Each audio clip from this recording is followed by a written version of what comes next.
agama ibarat bos, ya, adat ibarat pagar.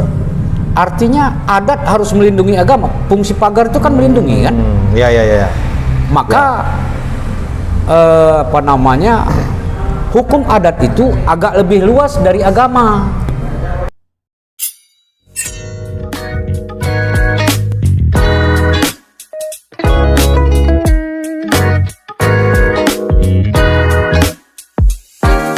Pertanyaan kepada saya dari kawan-kawan di luar Gayo inilah, katanya di Gayo itu nggak boleh kawin satu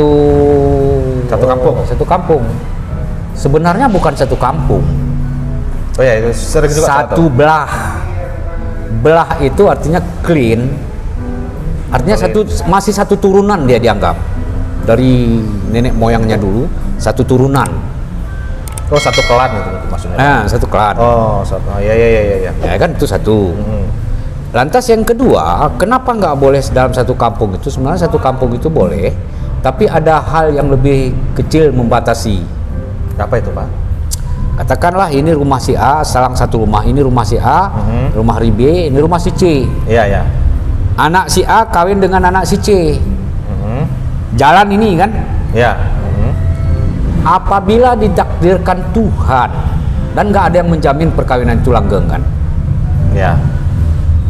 Lantas kalau bercerai ini bagaimana terus ke depannya?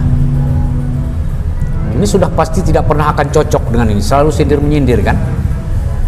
Maka kacaulah dalam satu kampung itu. Kalau dalam satu kampung 5 orang saja seperti itu, bagaimana kepala desa menyelesaikan persoalannya?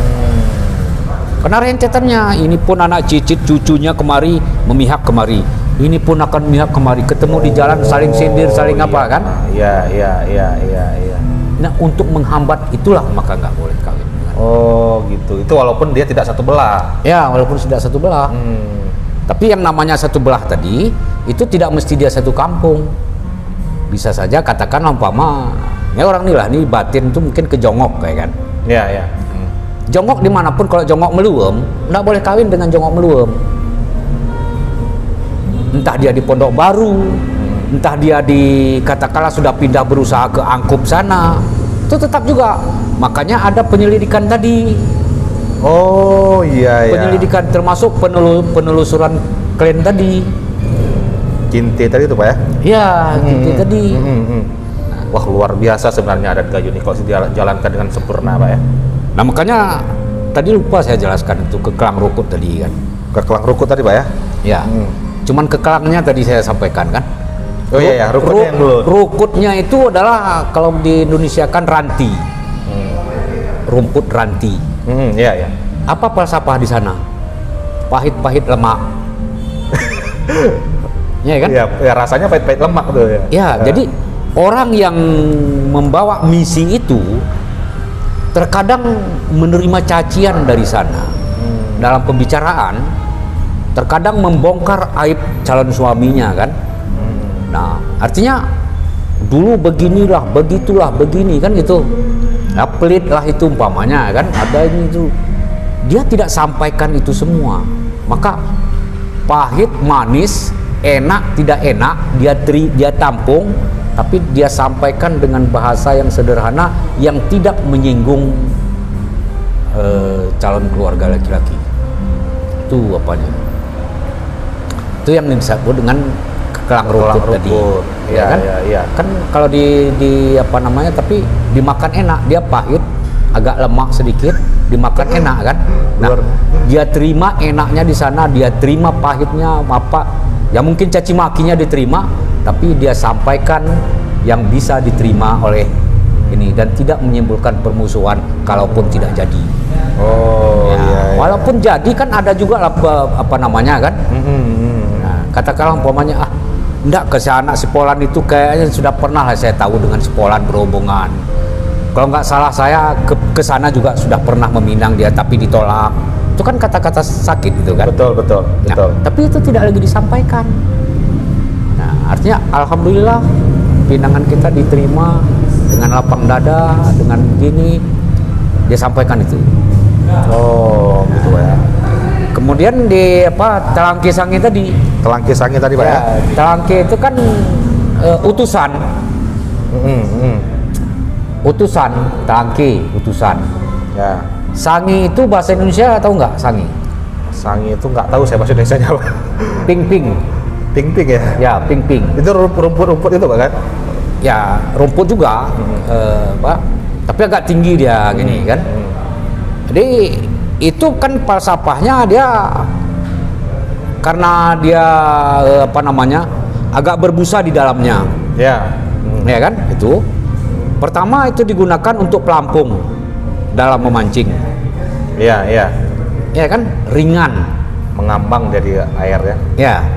Jadi dia bisa menjadi apa namanya mudah, artinya orang yang ringan lah. Kalau bahasa gayanya tutur ringan. Seperti tadi saya sampaikan, Ya, betul, ya kan? betul, ya. Bisa diperintah. Ya, ya, ya, ya. Artinya yang perintahnya ini kan orang yang apa namanya orang tua yang calon laki-laki ini tadi kan, ya kamu ke sana, kamu ke sana, udah itu satu. Ya. Kemudian dia kalau ditarik dia akan apa namanya akan masuk ke air dalam pancingan itu, tapi lama-lama dia tarik lagi ikan itu ke atas sehingga dia kembali gini kan. Nah, artinya pancingan kita begitu kena ke sana itu, artinya diterima, ya, walaupun ditekan kita maharnya 1 kilo katanya kan, permintaannya Fortuner katanya kan, Iya, iya. tapi pelan-pelan dia bangkit, dia olah sehingga normal kembali ke atas laut. Oh, iya, iya, iya, iya. Oh, luar biasa sebenarnya Ya kan? budaya ini ya. Nah kan, artinya permintaan tadi bisa dinetral sewajarnya. Nah, dengan alasan katakanlah kami cuma 11, kalau apa namanya orang tua laki-laki ini hanya tinggal ibunya kan, ya bagaimanalah kami berusaha nih. Kami pun kan sebenarnya berkeinginan karena ini untuk anak kita semua. Ya maunya kan lebih dari sana kami berikan. Oh. Kan gitu umpamanya. Iya, iya, iya, iya. Tapi apalah dah ya, kami tinggal sebelah begini. Yang penting silaturahmi kita ini jadi. Betul. Kami senang dengan keluarga ini, dengan ini. Iya. Nah kayak itu coba bagaimana. Jangan terlalu tinggi, kami pun tidak terlalu rendah. Rendah. Yang tengah-tengah sajalah gimana gitu kan. Akhirnya putus gitu kan. Yang jadi yang pertama tadi Fortuner ya mungkin LGE cuma kan gitu dia kan. Yang penting ada kan gitu. Mahal yang 1 kilo tadi ya kadang-kadang bawa 1 on kan gitu. Ini Nah, Pak, itulah kira-kira. Kekelang Rukut dan Telangke Sangi ini orangnya orang yang sama Pak? Bisa orang sama, bisa orang berbeda. Oke. Cuman tugasnya tadi membedakan. tugas saya membedakan. Kalau ke Kelang Rukut tadi tugasnya mengintai, termasuk menyelidiki ke keturunan. Terus dia dalam adat Gayo satu yang tidak disukai, Apa itu Pak? artinya orang yang punya ilmu hitam. Nah itu tuh terutama sekali orang yang berilmu hitam itu jarang sekali orang yang mau apa. Dalam bahasa Gayunya metube Pak ya? Ya bisa jadi seperti itu, ya kan? Itu kalau ada ketahuan itu sudah ini, maka perlu diselidiki. Oh, iya, iya, iya. Perlu diselidiki. Atau barangkali ini nggak jelas keturunannya siapa, ayahnya siapa ini itu. Walaupun ini, tapi perlu diselidiki. Jangan-jangan dia satu darah kan gitu, satu wali. Oh, iya. Nah itu tadi kan Ya, satu betul, betul. Saraklin tadi kan. Nah itu juga. Atau jangan-jangan karakter anak ini ya anak tukang pukul. Nah sampai seperti itu ini kan selidiki. Jadi dia tugasnya cuma menyelidiki itu. Kalau Telangke Sangi tadi itu untuk membawa misi meminang dengan harapan diterima kan itu dia. Nah, Telangke Sangi tadi itu kok sangi dalam pancingan tadi kan. Ya, ya, ya. Kalau dalam mencari burung ada, kalau dalam bahasa Gayunya penjere. Ya. Ada namanya penjere tama. Itu juga dibuat Dari Sangi tadi. dari sangi tadi. Iya. Ya, dialah yang di dalam itu pengintai, pengantih. Oh. Burung yang ada di dalam itu kan. Iya, iya, betul, betul. Oh, baru tahu saya. Tapi itu sering tuh orang-orang, wah, Hana pengintai, Hana pengintai. Pengantih. Pengantin apa ya? Pengantih. Jadi ke sana dia kan. Oh, gitu rupanya Pak ya. Tapi ini terjemahan saya gitu kan, saya rangkaikan ke sana gitu kan. Tapi masuk tuh Pak. Kayaknya Nah, betul tuh. Kayaknya memang betul gitu. Makanya digunakan bahasa itu gitu, Pak. Ya, artinya secara dalil tidak ada saya temukan. Tapi saya coba renungkan, oh iya ini maknanya gitu. Jadi itu makna dalam apa itu. Tapi kan ini kan akhirnya ada hal-hal yang tidak dilakukan lagi oleh pasangan-pasangan belakangan ini kan gitu Pak kan? Ya. Menurut Bapak sendiri nih, apa pendapat Bapak dengan fenomena itu? Saya pikir ada yang memang perlu kita perbaharui, tetapi dengan tidak melanggar asal usulnya. Itu yang pertama. Artinya tetap menegakkan adat itu, tapi boleh diganti. Ada beberapa yang memang harus tidak bisa diganti. Artinya ada yang boleh diganti, ada yang tidak. Yang boleh diganti dulu nih Pak. Bagian-bagian mana aja nih Pak? Dan itu udah apa namanya, sudah menjadi apa? Sudah lama itu. Dulu kalau acara perkawinan seperti itu makanan dihidang. Iya. Dihidang semua. Kalau orang-orang pentingnya pakai talam lah hidangannya. Kalau yang lain taruh di piring, diantar ke sana kan. Nah, termasuk dalam acara undangannya pun kan. Oh, undangannya juga? Undangan juga dihidangkan. Dihidangkan juga. Nah, tapi sekarang ini kan sudah ada acara prasmanan. Oh ya, prasmanan. Nah, hal-hal seperti itu saya pikir itu wajar. Bukan masalah Pak ya? Bukan masalah. Tapi kalau mengenai falsafah tadi, katakanlah seperti ikan badu tadi, itu saya pikir hal-hal yang prinsipil, yang menggambarkan, kalau bahasa gayonya menggambarkan kelelakiannya lah gitulah gitu. Inilah gambar laki-laki yang kami antarkan menjadi calon suami. Artinya dia penuh wibawa, penuh penuh tanggung jawab, ya kan? Itu yang kita gambarkan ke sana. Jadi sekaligus nanti itu kenapa tidak dirubah? Bukan karena alasan perubahannya itu karena tidak ada ikan. Itu alasan yang kayaknya nggak bisa dipertanggungjawabkan. Yang nggak bisa dipertanggungjawabkan. Karena lagi sekarang ini ikan itu masih bisa dibudidayakan. Iya, iya. Itu. Kemudian dalam dalam pelaksanaannya tadi, ya kan? Katakanlah beguru apa kan? Itu betul-betul dilaksanakan karena ajar muarah tadi hampir tidak ada lagi. Ajar muarah Pak ya? Ajar muarah itu. Oh, muarah ya. Kebanyakan orang sering menyebut ajar marah karena tapi maknanya sama gitu. Tapi intinya ajar muarah artinya ada diarahkan gitu Pak ya. Artinya diberikan nasihat agar terarah gitu. Oh, gitu ya. Ya, diberikan nasihat agar terarah gitu kan. Dan intinya di sana itu ada dua, memberikan nasihat dan permintaan maaf tadi. Ya wajar lah, orang ke haji aja minta maaf seluruh apa kan. Betul, betul. Karena lagi ini anak akan kita nikahkan, dia mau masuk ke kehidupannya dia sendiri. Artinya menjadi dia sendiri. Udah lepas dari tanggung jawab siapapun. Ya, lepas dari Justru dia lagi yang harus bertanggung jawab kan gitu Pak ya. Ya, maka dibersihkanlah itu, minta maaf di sana itu. Itu sudah tidak ada lagi. Kemudian acara beguru itu sepertinya hanya lepas kewajiban adat. Kenapa gitu menurut Bapak? Saya lihat sekarang ini. Artinya ya udah acara beguru dikasih nasihat sedikit oleh imamnya, sudah. Padahal substansi dari beguru itu sendiri apa tuh Pak? Substansi beguru itu sendiri artinya tanggung jawab semua yang ada itu terhadap perkawinan itu. Oh, iya, iya. Itu dalam turun mandi juga sudah mulai apa? Dalam turun mandi itu kan kenapa harus diapakan? Itu pada intinya kalau dalam turun mandi lah, ini mau menyimpang sedikit. Itu artinya begitu kita hadir ke dalam acara turun mandi itu, kemudian kenapa harus diserahkan ke imam? Ada rujuk di sana. Itu begitu anak ini diserahkan, artinya secara kehidupan dia punya hak dan kewajiban dalam kampung, tanggung jawab dalam kampung, itu hakikatnya. Jadi hak apa yang dia terima gitu. Nah, ini dalam beguru juga seperti itu. Oh gitu. Ya, artinya kita datang ke sana itu bertanggung jawab lah terhadap mereka ini yang mau menikah. Ini coba sekarang kalau ini bermasalah ya udahlah, bermasalah sendiri Kan kamu. urusan saya kan. Bukan gitu. urusan saya. Iya. Tapi seharusnya itu. Oh gitu Pak ya. Ini yang harus kita benahi Iya, iya. Termasuk apa namanya hal-hal seperti tadi, artinya menggendong anak tadi diketawain, ya kan? Nah, itu saya pikir perlu kita renovasi itu. Itu harus kita ubah paradigmanya tuh Pak ya. Ya paradigmanya.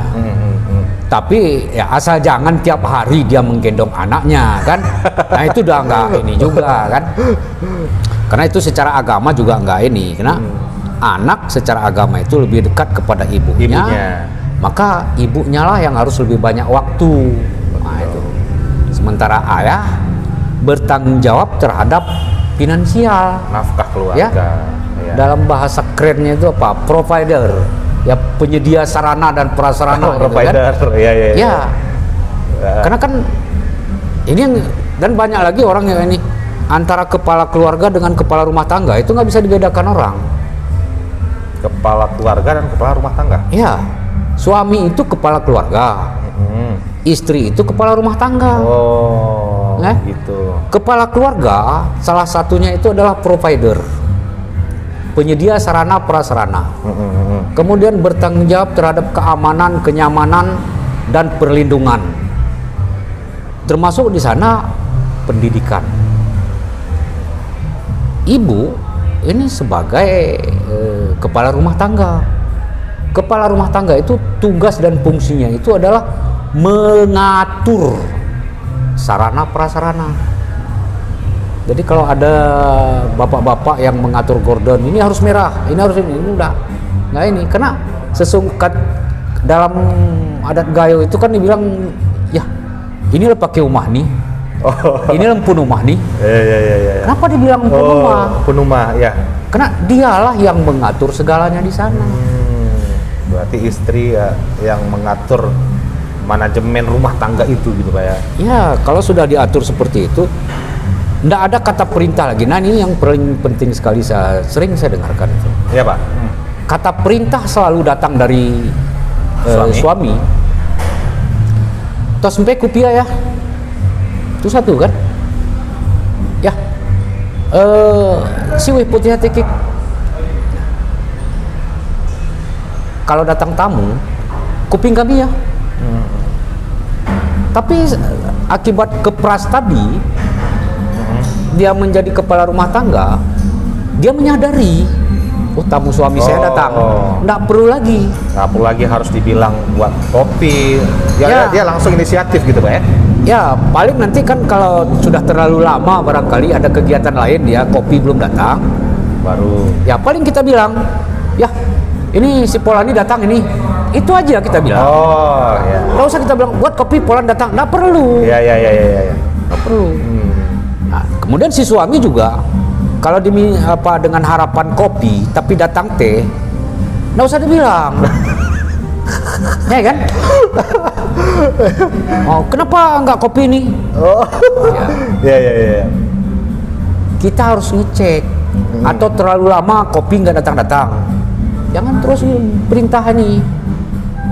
Turun kita ke dapur sana, jumpain. Mana tahu gula tidak ada. Oh. Bisa jadi itu. Betul, uang nggak ada sama dia, gula habis. Lalu bagaimana kan? Ini yang kebanyakan kita sekarang ini kan. Betul. Karena kan istri itu kalau dalam adat Gayo itu sebenarnya dikatakan malu. Ya, wanita itu malu dalam adat Gayo. Kenapa gitu Pak? Ya, karena dia nggak boleh dia berbicara di depan tamu laki-laki gitu kan. Kalau kenapa itu menjadi hal yang malu gitu kan? Karena dalam agama juga dikatakan semua wanita itu termasuk suaranya aurat. Kan? Nah itu makanya malu dalam adat Gayo itu tuh sama dengan aurat gitu kan. Oh iya.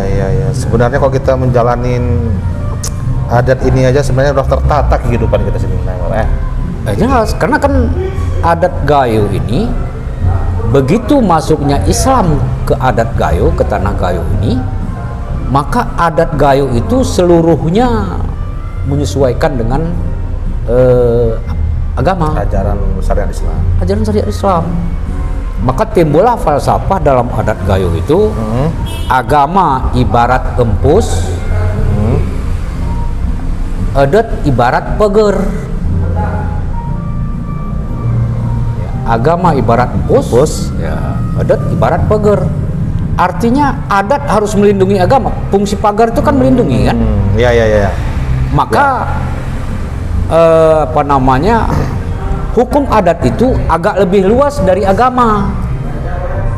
Karena dia memagari agama itu. Memagari agama. Contoh ini tadi menjaga silaturahmi perkawinan satu kampung tadi.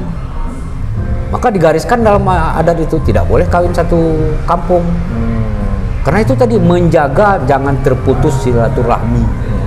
Itu salah satu contoh. Oke. Dalam adat Gayo. Kemudian satu lagi yang sering ini, dilarang ayah bergandengan dengan anak gadisnya. Nah itu kan banyak terjadi sekarang ini. Itu dalam adat. Dalam adat.